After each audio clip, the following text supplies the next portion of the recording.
Olá, tudo bem? Você já ouviu falar sobre associativismo?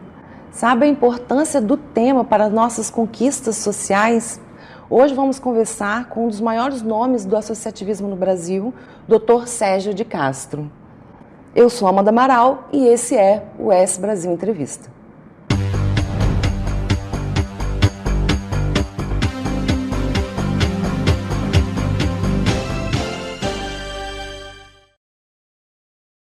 Muito obrigada, Dr. Sérgio de Castro, pela participação e por ter aceitado o nosso convite. A Fibrasa já possui mais de 50 anos, além de atuar no Espírito Santo, tem também plantas em Pernambuco. Como foi fundar uma empresa que hoje está entre as maiores do Brasil?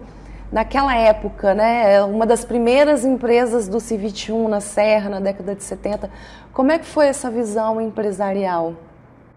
Bom, em primeiro lugar, quero agradecer a S Brasil pela oportunidade de falar dos meus negócios, das minhas atividades, e especialmente falar sobre associativismo. Acho que nós vamos ter uma pauta boa de associativismo nessa entrevista.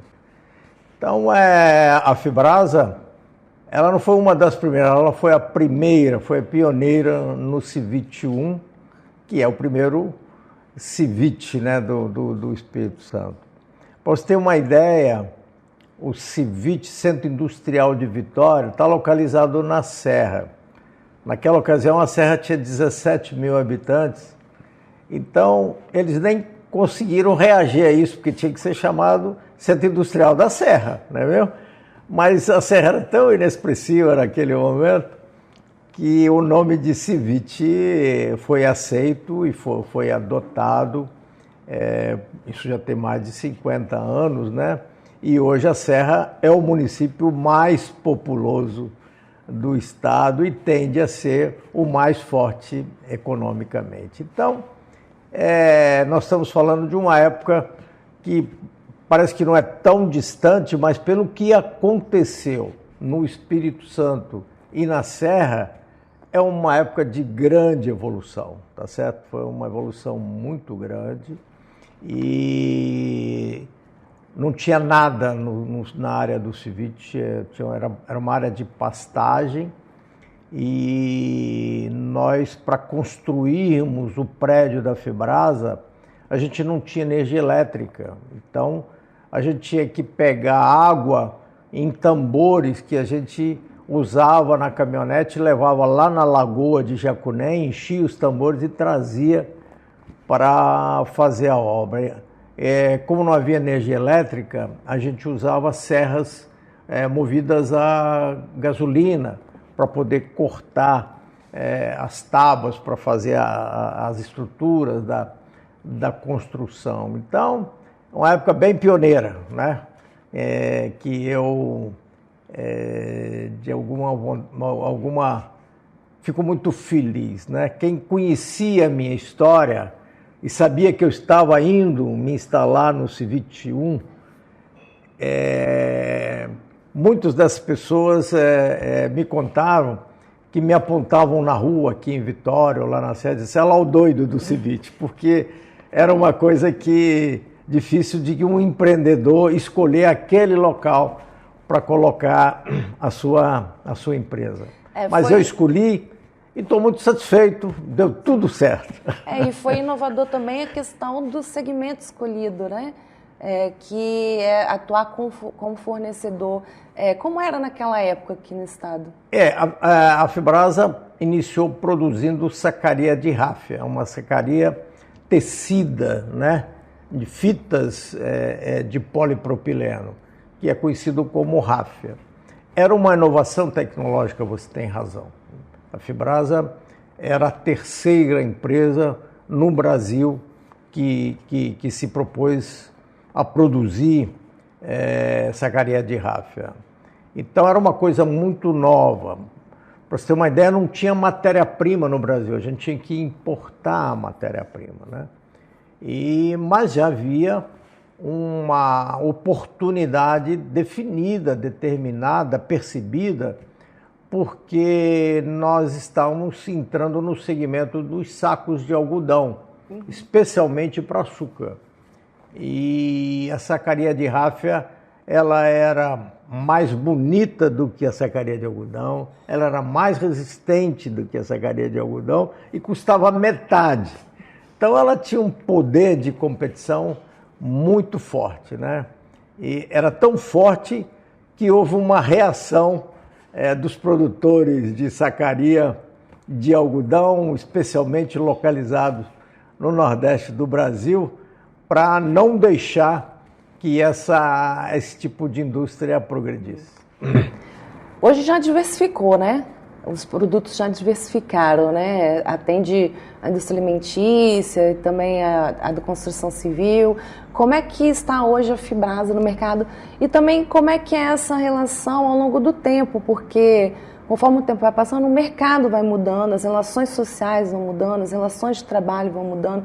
Como é que foi lá da sacaria de ráfia até o que a Fibrasa se tornou hoje? A sua pergunta é muito boa, porque, na verdade, hoje nós já não produzimos mais sacaria de ráfia. Nós paralisamos a produção de sacaria de ráfia em torno de 1998. Eu já disse aqui que quando nós decidimos implantar, nós éramos a terceira indústria de sacaria de ráfia ou de sacaria tecida de polipropileno no Brasil, né? Quando nós paralisamos, tinham mais de 40 indústrias produzindo sacaria de ráfia. E então, em 1989, nós começamos a produzir um outro tipo de embalagens, porque o sacaria de ráfia era uma embalagem de plástico liso, né? Tecido. E nós começamos a produzir potes e tampas de plástico, copos de plástico, para alimentos e outros produtos, né? Materiais de limpeza. E mais tarde nós passamos a produzir baldes também para alimentos e para materiais da indústria de construção civil. Então, a história foi mais ou menos essa. Nós, em 72, começamos a pensar, em 75, por aí, nós começamos a produzir sacaria de ráfia. Como eu falei com você, o mercado foco era açúcar, mas houve uma reação dos fabricantes de sacaria de algodão. Eles tinham... No Brasil tinha um órgão chamado Instituto do Açúcar e do Álcool, que era controlado pelos nordestinos, e eles conseguiram aprovar lá no Instituto uma portaria, uma resolução dizendo o seguinte, que o açúcar produzido em cada safra deveria ser embalado em sacaria nova. Era assim, todo ano repetia isso nos planos de safra do Instituto do Açúcar e do Álcool. Quando começou a aparecer a sacaria de ráfia para embalar o açúcar, eles foram lá e disseram assim, a sacaria tem que ser embalada, o açúcar tem que ser embalado em sacaria nova de algodão. Para tirar esse de algodão aí passaram-se 10 anos e quase que eu quebrei, porque o meu projeto visava produzir açúcar, produzir embalagem para açúcar. Felizmente, houve uma reação no mercado e abriu-se um outro mercado também muito amplo, que é o mercado de farinha de trigo. Então, outros produtos descobriram as vantagens da sacaria de ráfia e aliviaram um pouco essa proteção política inaceitável, né, que foi feita com relação à sacaria de ráfia para proteger a sacaria de algodão. O associativismo sempre esteve presente na sua vida. O senhor ajudou a fundar a Associação de Empresários da Serra, que hoje é liderada pelo Giuliano de Castro, que é filho do senhor. Mas como é que foi criar esse movimento na década de 70? Eu posso dizer, assim, com muita assertividade, né, muita certeza de que o associativismo me ajudou muito na minha vida, tá certo? Ele foi e tem sido importante na minha vida, né? Então, eu falei para vocês um pouco aqui de como foi a fundação da Fibrasa, uma região pioneira, não é mesmo? Então, a gente precisava se comunicar, tá certo? Para poder resolver os problemas que iam aparecendo num centro industrial em implantação. Então, foi um momento em que a Prefeitura da Serra fez um evento de discussão do desenvolvimento da Serra, nasceu a ideia de nós fundarmos a Associação dos Empresários da Serra, para discutirmos, para enfrentarmos as nossas dificuldades em conjunto, né? Então, a ASES foi uma associação que desde o seu início foi percebida como uma associação de empreendedores de muita importância para o desenvolvimento da Serra, tá certo? As reuniões da ASES hoje, ela tem uma atividade que chama Café de Negócio. Quando a gente vai lá num Café de Negócio, você encontra lá mais de 300 empreendedores reunidos para discutir temas de interesse do empresário, do empreendedor que está localizado na Serra. Então, foi muito importante para a minha vida, né? Eu ter tido essa inspiração de ajudar a fundar a Associação dos Empresários da Serra e de ter sido o seu primeiro presidente. Já foram mais de 200, né, cafés com negócio, né? Já foram feitos mais de 200 edições de café de negócio. E o que eu falava é que em cada café desse você vai lá, você vê mais de 300, 400 pessoas participando, mas você lembra bem, é um evento de tanto sucesso e tão consolidado que mais de 200 edições já foram realizadas. As suas iniciativas junto às associações e a sua vida empresarial te conduziram à presidência da FINDES. Deviam ser muitos, né? As questões ali no final da década de 80, início dos anos 90, principalmente porque foi um período marcado pelo movimento sindical. Então, como foi para o senhor construir essa interlocução entre indústria, associações, sindicatos? Mais uma vez, se faz uma pergunta que tem a ver, tá certo? Porque nós falamos da fundação da ASES e agora você me aborda com relação a uma associação sindical, que é um tipo especial de associação. E, mais uma vez, eu tenho que registrar o quanto foi importante o Sindicato da Indústria Têxtil, que eu participei da sua fundação e fui também presidente desse sindicato. Chamava-se Sindutex, a sigla dele, e era um sindicato representante da indústria de malharia e indústria têxtil no Espírito Santo. Como a Fibrasa é uma indústria de transformação de plástico, mas ela tinha, o equipamento principal da Fibrasa eram teares, era uma tecelagem, a Fibrasa se filiou ao Sindicato da Indústria Têxtil e lá eu fui tesoureiro e ao final eu também fui presidente deste sindicato na minha caminhada que me levou a ser o presidente da Federação das Indústrias, tá certo? Porque a federação é um conjunto dos sindicatos da área industrial e eu, através do Sindicato da Indústria Têxtil, cheguei à presidência da Federação das Indústrias.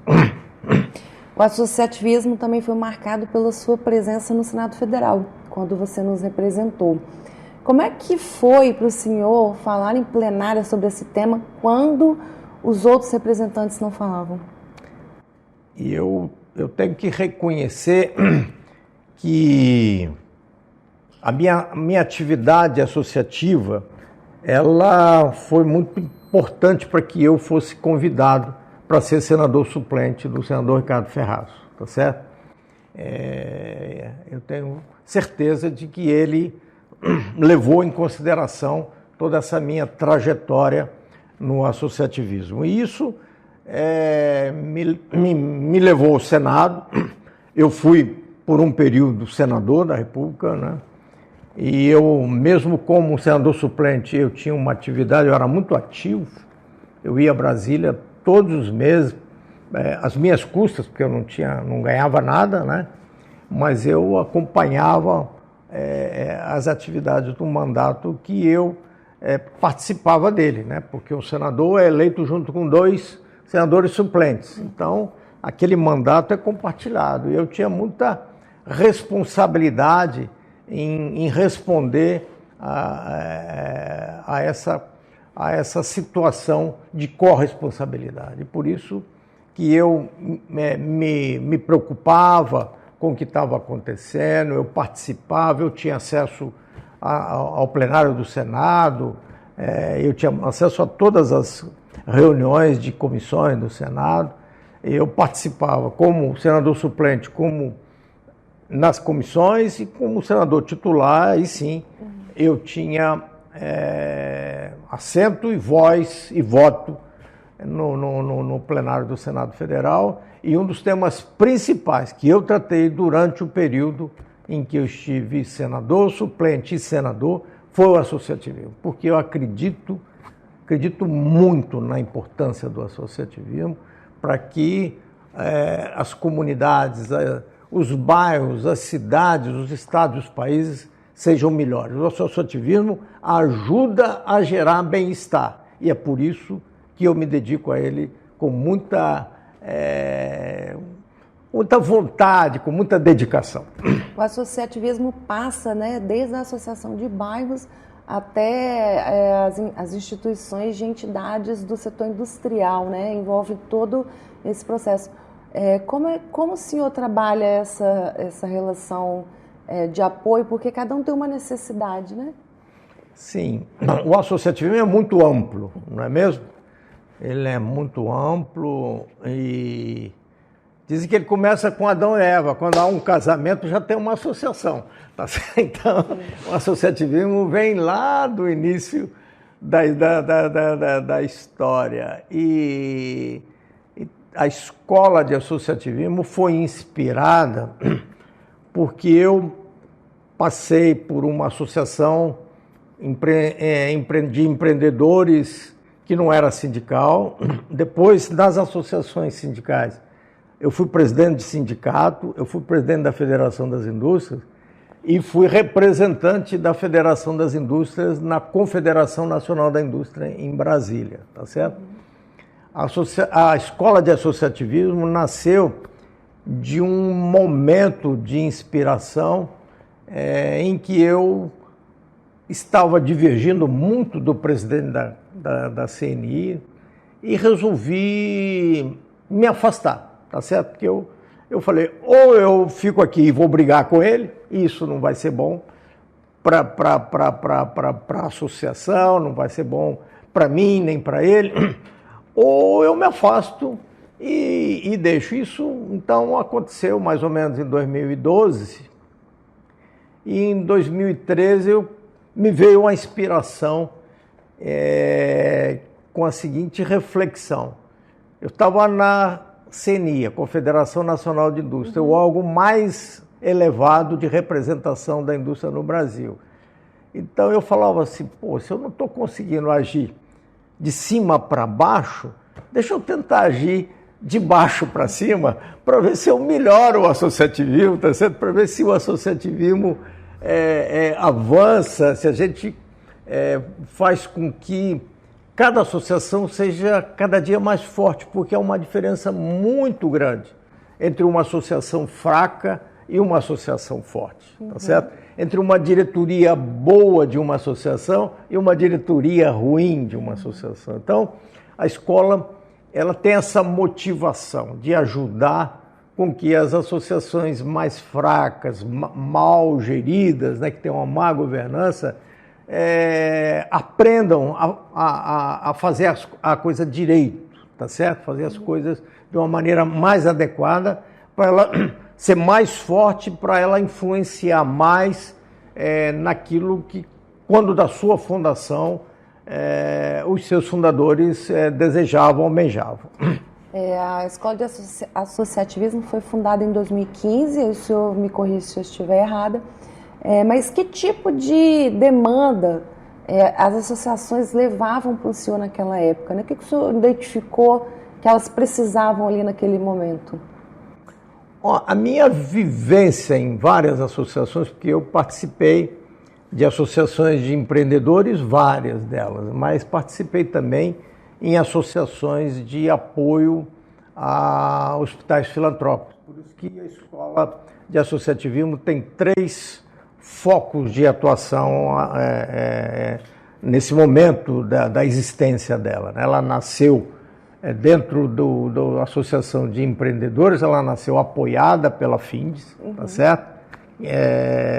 E começou a trabalhar para fortalecer associações de empreendedores, porque, como eu disse, eu percebia na minha trajetória de membro da diretoria, presidente de sindicato, de federação e de confederação, né, de que havia uma diferença muito grande. Se a diretoria era ruim, a produção era muito pequena, tá? Então, num determinado momento, nesse momento da reflexão, vamos fazer de baixo para cima, a ideia foi exatamente, vamos fortalecer as associações, iniciando por quem tiver interesse em receber essa orientação. Então, a Escola de Associativismo, ela trabalha por módulos didáticos. A orientação pedagógica dela é trabalhar por módulos didáticos. Então, um módulo didático trata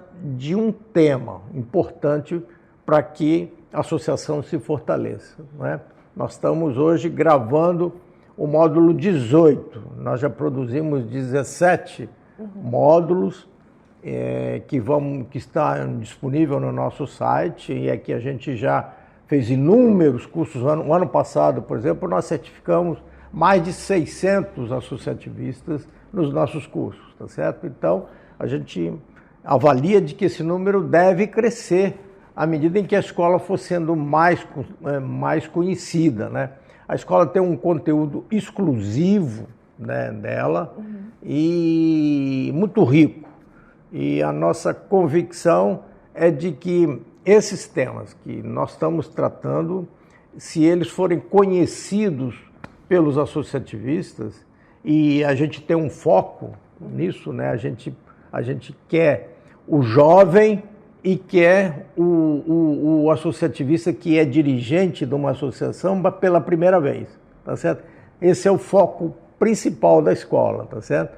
A gente quer ensinar a eles como é a maneira adequada de conduzir uma associação, de se fazer representar perante as autoridades para conseguir benefícios para todos, para uma categoria, no caso de empreendedores, mas conseguir benefícios para um hospital filantrópico, que é muito importante. Mais de 50% da saúde no Brasil é cuidada pelos hospitais filantrópicos, e esses hospitais filantrópicos nascem de associações que as suportam, que os suportam os hospitais.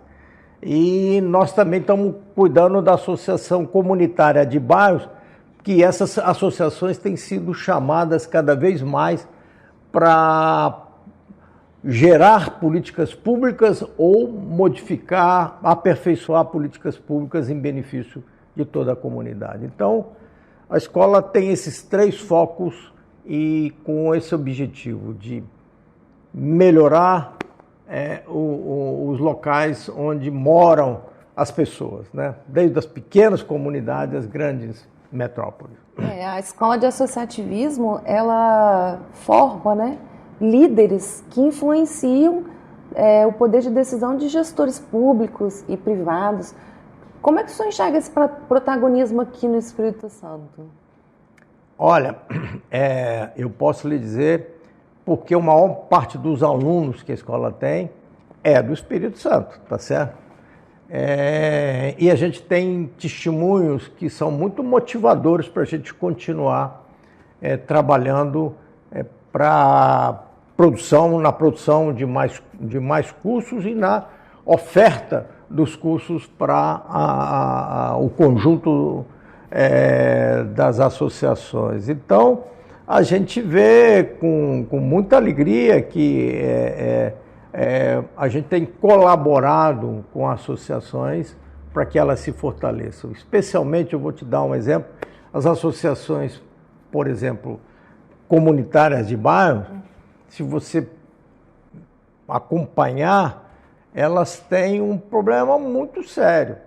É que tem sempre um político que quer mandar nelas, tá certo? Então, você vai sempre enxergar perto de uma associação comunitária de bairro, você vai ver um vereador, vai ver um deputado estadual querendo controlar a associação. E a escola ensina nos seus cursos que isso não pode acontecer. Se uma associação de moradores quer se enfraquecer, deixe que ela seja controlada por um político, né? Se ela quer se fortalecer, não permita que o político a controle. O fortalecimento do associativismo também contribui para o desenvolvimento econômico. A partir da sua experiência, como foi essa relação aqui no Estado? O crescimento do Espírito Santo, a economia do Espírito Santo e o associativismo. Eu posso lhe dizer assim com testemunho pessoal, tá certo? Eu conheci vários políticos ao longo da minha vida, né? Mas os políticos mais bem-sucedidos, os que realizaram mais coisas, os que entregaram mais promessas, eram e são, né, os políticos que têm a inteligência de se relacionar com as associações, tá certo? E aqui no Espírito Santo nós temos políticos que têm essa habilidade e por isso que eles têm sucesso. Então é uma coisa que a escola também ensina, tá certo? O associado de uma associação, o dirigente de uma associação, não pode substituir o político, tá certo?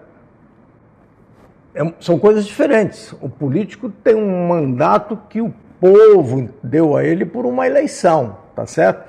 Então, ele sim, ele é representante do povo, do Estado, enfim, ele tem esse mandato.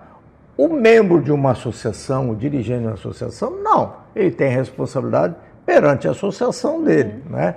Mas cabe a ele também ter um protagonismo, uma boa relação com os políticos, sem se deixar influenciar, sem fazer campanha para o político dentro da associação, tá certo? Ele realmente precisa ter uma boa relação com os políticos para que os pleitos, para que as sugestões que a associação faz sejam ouvidas em primeiro momento e sejam executadas no momento mais importante, que é o desejo da associação de colaborar para as coisas melhorarem, para que o desenvolvimento aconteça com maior velocidade. Nós já falamos de desenvolvimento econômico, da força das lideranças, das conquistas sociais. Tem mais alguma questão que algum benefício, né, que o associativismo traz, além desses que nós já citamos, na sua consideração? Eu acho que sim. Eu acho que o associativismo tem uma outra força, um outro benefício, no sentido de que ele pode ajudar a melhorar o sentido de cidadania de cada pessoa, tá certo?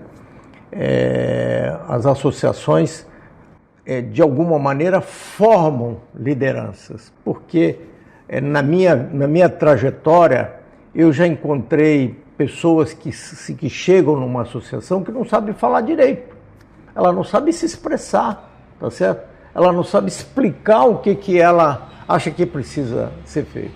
mas com a entrada na associação, com a convivência com os companheiros, né, ela se transforma. Eu tinha muita preocupação com isso, tá certo? Como dirigente de associação, eu tinha essa preocupação. Quais indivíduos de provocar a fala dos mais tímidos, dos que não falavam. Eu provocava, fala sobre isso, papapá, tá certo? E de conter aqueles que não paravam de falar, tá certo? Então, eu tinha as duas experiências e eu acho que nos dois casos a associação faz um bem enorme ao cidadão, tá certo? De que faz a pessoa aprender a se expressar, vencer a timidez, e aquele que é prolixo, que não consegue parar de falar, ele perceber que isso, ao invés de ajudar, atrapalha a ele alcançar aquilo que ele deseja. A Escola de Associativismo já formou milhões de líderes no Espírito Santo e no Brasil afora, até pelo mundo. É importante que o seu conteúdo seja alcançado, né, pelo público de interesse. Mas e como é que a instituição vem fazendo isso hoje em dia? A escola pretende alcançar os associativistas do Brasil, do Estado, do Brasil todo, do mundo, em primeiro lugar, pelos seus cursos, tá certo? A gente evita palestras, a gente acha que, a escola acha que uma palestra, ela pode até fazer para divulgar a escola, mas toda vez que eu faço uma palestra para divulgar a escola, eu chamo a atenção dos ouvintes para o seguinte: olha, vocês, por favor, nós vamos falar aqui de associativismo, mas, por favor, entendam de que não é uma palestra que vai dar a você a cultura de associativismo que você precisa, tá certo? Para você ter uma boa cultura de associativismo, para você se desenvolver como um associativista, você precisa fazer os cursos da escola, né? E lá são cursos de 2 horas, o custo é muito baixo, e lá sim, você fazendo os cursos da escola, a sua cultura associativista vai se desenvolver e você vai ser um associativista de mais resultados e vai ajudar outros associativistas a serem melhores do que são. Mas os próximos planos e iniciativas da Escola de Associativismo, né? O que vem pela frente? Olha, eu acho que o que vem pela frente da escola ela ter um número de multiplicadores do seu conteúdo maior e que a gente possa ter um alcance mais amplo do que a gente vem tendo, né? Que a gente realmente saia do Espírito Santo, né? Porque eu falei com você, ainda a maioria dos alunos da escola são do Espírito Santo. A escola pretende, à medida que ela foi sendo conhecida, à medida que ela faça um trabalho de divulgação, ela seja mais percebida, mais procurada, mais aceita em todo o Brasil. Nós temos na escola uma metodologia, além de tratar os temas, né, por assunto, né, importante, nós temos lá o que a gente chama, você tem como Netflix, você tem uma série, tá certo? As nossas séries são de 10 cursos. Então a primeira série já está feita com os 10 cursos, nós estamos terminando a segunda série, estamos no curso 17, quando chegar em 20, a gente termina a segunda série. A primeira série, quando nós terminamos, a escola, com essa preocupação que nós estamos conversando, a escola foi procurar associativistas de São Paulo e fizemos uma visão dos associativistas de São Paulo. Fizemos e entrevistamos associativistas tema a tema daquela série, tá certo? Então, da série 1, nós temos 3 associativistas de São Paulo falando sobre os 10 temas e fomos a Santa Catarina, que é um estado onde o associativismo é muito avançado, e também lá colhemos depoimentos, a visão de Santa Catarina, dos empresários de lá, sobre aqueles 10 temas da série 1. Quando terminar a série 2, nós vamos procurar outros associativistas de outros 2 estados, provavelmente Ceará e Goiás, no Nordeste e Centro-Oeste, já que nós tivemos Sudeste e Sul, não é?